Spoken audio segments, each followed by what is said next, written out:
राज्यात नगर परिषद, नगरपालिका निवडणुकीच्या निकालानंतर आता महापालिका निवडणुकीची रणधुमाळी सुरू झाली आहे. तर दुसरीकडे जिल्हा परिषदांच्या निवडणुकांचाही धुरळा लवकरच उडणार असल्याचे वृत्त समोर आले आहे.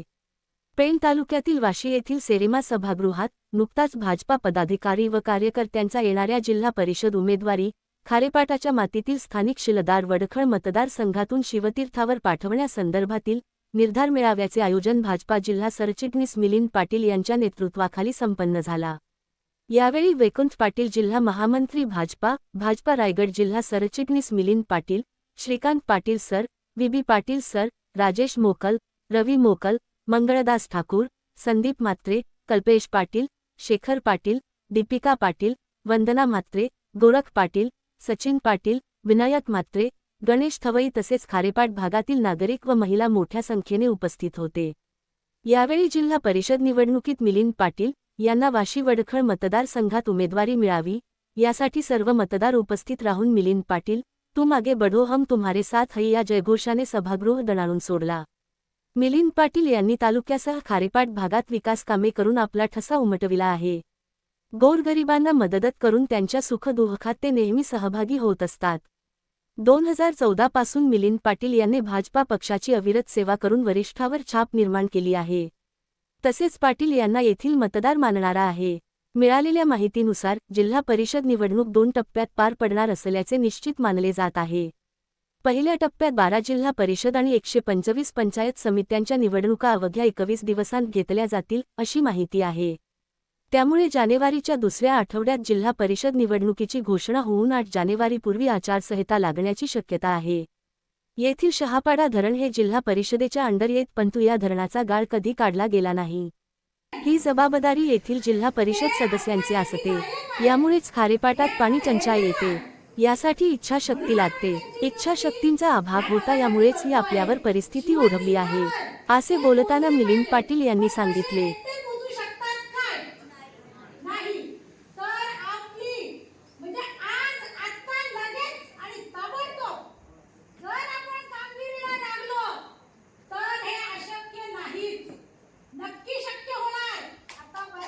हा निर्धार गेल्या 4 वर्षापूर्वी केलेला आहे.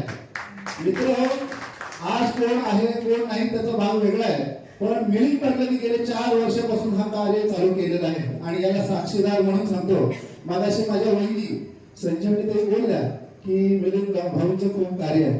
ते संजीवनीताई एक बोलायचं राहून गेल्या की संजीवनीताई सौभाग्याचं लेणं जसं तुमचं कुंकू आहे तसं त्या सौभाग्याच्या लेण्याकरता गेले 4 वर्ष लगातार आमच्या गणपती उत्सवाच्या मंडळाला हळदी कुंकवाचा कार्यक्रम मिलिंद पाटलांनी दिलेला आहे. गेले 4 वर्ष. याचा अर्थ असा आहे की ते आज नाही कामासाठी उतरलेले नाहीत. गेले 4 वर्षापासून ते त्यांच्या तन मन धनाने याच्यामध्ये उतरलेले आहेत. आज प्रत्येक कार्यकर्त्याला संभ्रम झालाय की मिलिंद पाटलांना उमेदवारी मिळेल का, मिलिंद पाटलांच्या बरोबर कोण आहे. आज हा बघितल्यावर जो जनसामुदाय बघितल्यावर समोरच्याला ध्यास्ती पण सुटली असेल की हे प्रामाणिक कार्यकर्ते आहेत. म्हणजे पैसे किंवा कुठलं आमिष दाखवून आलेले कार्यकर्ते नाहीत. आता असताना 2014 साली आम्ही भारतीय जनता पार्टीमध्ये प्रवेश केला. तत्कालीन 2014 मध्ये महाराष्ट्राचे मुख्यमंत्री फडणवीस साहेब यांच्या मार्फत 35 कोटी रुपये या वाशी खारेपाट निधीसाठी आपण खारेपाटाच्या पाण्यासाठी दिले. पाण्याच्या बाबतीत सगळी लोकांनी भाषण केली. मगाशी शेखर पाटलांनी एक मुद्दा उपस्थित केला की जे शहापाडा धरण जिल्हा परिषदेच्या अंडर येतं यमाईच्या, मग यमाई मध्ये त्या शहापाडा धरणाचा गाळ का कधी काढला नाही किंवा का कधी उंची वाढली नाही, हे कारण ही जबाबदारी कोणाची आहे तर इथल्या स्थानिक जिल्हा परिषद प्रतिनिधीची आहे. परंतु त्याच्यासाठी इच्छाशक्ती लागते. मित्रांनो, इच्छाशक्तीचा अभाव होता म्हणून ही परिस्थिती झाली. त्याला चपळामाने किंवा उत्तर द्यायचं असेल तर ही निवडणूक आहे. आणि म्हणून या ठिकाणी आपण सांगू इच्छितो की आज वर्ल्ड बँक बँकेचे त्याचवेळी फडणवीस साहेबांच्या आणि रवींद्र चव्हाण साहेबांच्या माध्यमातून अनेक मोठी नार्वेल बनवणे घरभूमी योजना या ठिकाणी आली. परंतु त्याच्यामध्ये अकोमोडेशन आपल्या स्थानिक लोकांचं झालं का, कुणाची जबाबदारी आहे. सन्माननीय आमदार रविशेठ पाटील साहेबांच्या माध्यमातून असतील, खासदार धैर्यशील दादांच्या माध्यमातून असतील, अनेक विकास कामे या ठिकाणी होत आहेत. परंतु निश्चितपणानं एका जिल्हा परिषद सदस्याचं स्थानिक स्वराज्य संस्थेचा अर्थ असा आहे की स्थानिक माणसाचं नेतृत्व आपण स्थानिक त्याला देतो. मला या ठिकाणी आवर्जून उल्लेख करायचा आहे 1992 साली स्वर्गीय नागाजी शेठ म्हात्रे यांच्या रूपाने या वाशी विभागाचा शिलेदार शिवतीर्थावर पोहोचला. तदनंतर आमचे व्हीपी सर पंचायत समिती सदस्य झाले, श्रीकांत सर झाले, राजेश मोगल झाले. परंतु जिल्हा परिषद सदस्याची जी जबाबदारी आहे, आपलं गाव कुठं आहे आणि ज्याने हक्काचा माणूस या ठिकाणी पाहिजे, आणि म्हणून एक अभिमानाची गोष्ट आहे आपण सारी मंडळी आज माझ्यासोबत या ठिकाणी उभे राहिलात. मी मनापासून आपलं या ठिकाणी कौतुक करतो. वाडीचा उल्लेख केला. मी फक्त निमित्त मात्र होतो. दत्तगुरु रायांची कृपा होती की मळेकर वाडी अधिक सुद्धा आमचे रामभाऊ या ठिकाणी आहेत की मळेकर वाडीमध्ये अनेक कामं झाली असतील, प्रत्येक ठिकाणी झाली, मंत्रीवाडीला झाली. मला फक्त ही ताकद त्या परमेश्वराने दिली, आपल्यासारख्या सर्व कार्यकर्त्यांचा पाठिंबा मिळाला आणि निश्चितपणानं आज शाश्वत विकास करण्यासाठी या खारेपाड्यातील लोकांच्या विकासाचा प्रत्यय लावण्यासाठी आणि स्थानिक माणसाला नेतृत्व मिळालं पाहिजे यासाठी आपण माझ्या पाठीशी खंबीरपणाने उभे राहा. विकासाची तळमळ असणारा कार्यकर्ता, या भागाशी इमान असणारा, या मातीशी नाळ जोडलेला कार्यकर्ता म्हणून निश्चितपणाने आपल्या सेवेत सदैव राहील. आणि आपण आज बहुसंख्येने या ठिकाणी आला.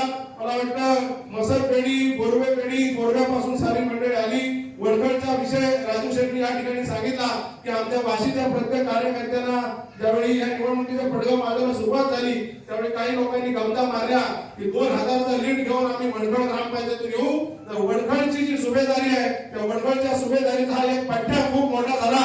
यांनी सांगितलं ना, आता तेच होणार. आणि निश्चितपणे ही सारी मंडळी मी मनापासून आमचे महेश भाऊ, नंतर आमचे समीर, या ठिकाणी आदिवासी सरपंच आमचे धनाजी नाईक, जो आदिवासी वाडीवरती कोणाला येऊनच देणार नाही असं धनाजी नाईक. पाहिलं तर गेले 2014 सालापासून अविरतपणे त्यांनी पक्षाची निश्चिंत सेवा केलेली आहे.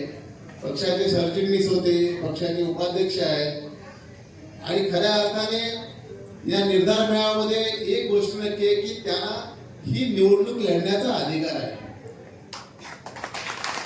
मला निश्चितपणे या ठिकाणी आपण सांगायचं वाटतं की वाशी भाग म्हटला की शैक्षणिक असू द्या, आध्यात्मिक सांस्कृतिक असू द्या किंवा क्रीडा असू द्या, या क्षेत्रामध्ये अग्रगण्य असा भाग आहे. खरं म्हटलं तर या भागाने अनेक प्रतिभावंत खेळाडू दिले आहेत, प्रतिभावंत प्रतिष्ठित नागरिक दिले आहेत. आणि मग अशा भागामध्ये एक चांगला सुसज्ज सज्ञान आणि अत्यंत जागरूक लोकप्रतिनिधी असावा अशी प्रत्येकाची इच्छा असते.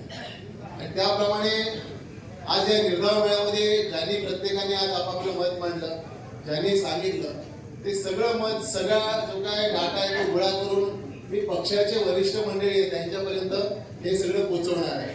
मला माहित आहे की ही मंडळी जी आहे ती त्यांनी रविशेठ पाटलांना कधीही कमी मत पडू दिलेलं नाही. जरी रविशेठ पाटील हे प्रत्येक निवडणुकीमध्ये जवळपास 3 निवडणुका जिंकल्या, 4 निवडणुका जरी पराभूत झाल्या असतील तरी वाशी वडखळ भागाने त्यांना कधीच कमी लीड दिलेली नाही. म्हणून तुमचा मला साथ नाही. असे 2 जिल्हा परिषद मतदारसंघ आहेत त्याच्यामध्ये सन्मान्य रविशेठ पाटील साहेब यांना कधी मतदान म्हटली, एक दादर हमरापूर मतदारसंघ आणि दुसरा वाशी वडखळ मतदारसंघ. त्याच्यामुळे